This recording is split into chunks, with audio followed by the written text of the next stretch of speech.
Hi friends, நான் சொன்னேன்ல இந்தாண்ட சைடில் எல்லாரும் இருக்காங்க ஃபேமிலி அப்படின்னு. அதில் வந்து ஃபஸ்ட்லேயே நம்ம விநாயகர் தான் இருப்பார். அடுத்தது வந்து நம்ம முருகப்பெருமான் இருப்பாங்க. அதுக்கப்புறம் வந்து யார் இருப்பாங்கன்னு அதுக்கப்புறம் பார்ப்போம். முதல்ல வந்து இந்த கோயிலை வந்து பாருங்கள், எல்லாரும் நல்லா சுற்றி நல்லா அமைதியாக இருக்கும்.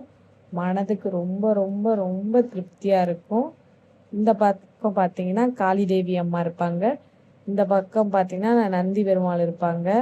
அவர் கூட 18 சித்தர்கள் இருக்காங்கல்ல, அவங்களும் அந்த முனிவர்களும் இருப்பாங்க. இந்தாண்ட கிருஷ்ணர் இருப்பாரு. இதுக்குள்ள விநாயகர் இருக்காங்க. வெளியே மேலே பார்த்தீங்கன்னா சிவபெருமான். அந்தாண்ட பார்த்தீங்கன்னா வாராகி அம்மன் இருப்பாங்க. வாராகி அம்மனை நான் இப்போ போகும்போது உங்களுக்கு காமிக்கிறேன், வாங்க. பார்த்து பார்த்து சீக்கிரம் உடியாடிய தங்க குட்டி, வாங்க போய் சாமி கும்பிடலாமா? இங்க பார்த்தியா, காளி தேவி அம்மா இருக்காங்க, சாமி கும்பிடுங்க. தங்கம், எப்படி சாமி கும்பிடுவீங்க? நீங்க போய் சாமி கும்பிடுங்க. தியாஷ், போங்க. அவன் அப்படிதான் பண்ணுவான், கொஞ்சம் கண்டுக்காதீங்க.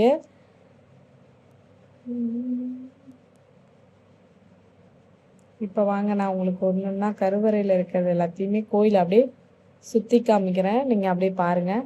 இதுக்கு அங்கிட்டு வந்து வழி இருக்காது, மண்ணாக இருக்கும். அதனால் நாங்கள் வந்து திரும்ப ரிட்டர்ன் இதே வழியிலே வந்துட்டோம்.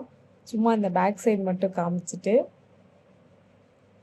அதேமாரி பௌர்ணமி அன்னைக்கு மறக்காமல் எல்லோரும் இங்கே வந்து மஞ்சள் அரைக்கலாம் ஆத்தாவுக்கு. யாருக்குன்னு பார்த்தா வாராகி அம்மனுக்கு, ஓகேவா? இதெல்லாம் ஃபுல்லாக அந்த படிக்கட்டு, இதெல்லாம் நான் சொன்ன அந்த 18 சித்தர்கள். இங்கே 90 எல்லாமே இருந்துச்சு. நம்ம வைக்கிறவங்க கொட்டி வச்சுக்கலாம், இல்லை வீட்டுக்கு கொஞ்சம் எடுத்துகிட்டு போகிறவங்களும் எடுத்துருவாங்க. இந்தா வாராகி அம்மன் காட்சி அளிக்கிறாங்களா?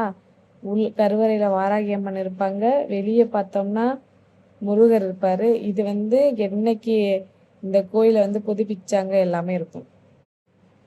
கோயிலை பார்த்தீங்களா எப்படி இருக்குன்னு? இதுதான் கோயிலோட கோபுரம், என்ட்ரன்ஸ் கோபுரம். அங்கேருந்து பார்க்கும் போதே இந்த கோபுரம் வந்து தெரிஞ்சிருக்கும். இங்கே தான் வந்து நம்ம மஞ்சள் வந்து அரைக்கணும் ஆத்தாக்கு. பௌர்ணமி முடிஞ்சு கரெக்டாக 3ஆம் நாள் 5ஆம் நாள் வந்து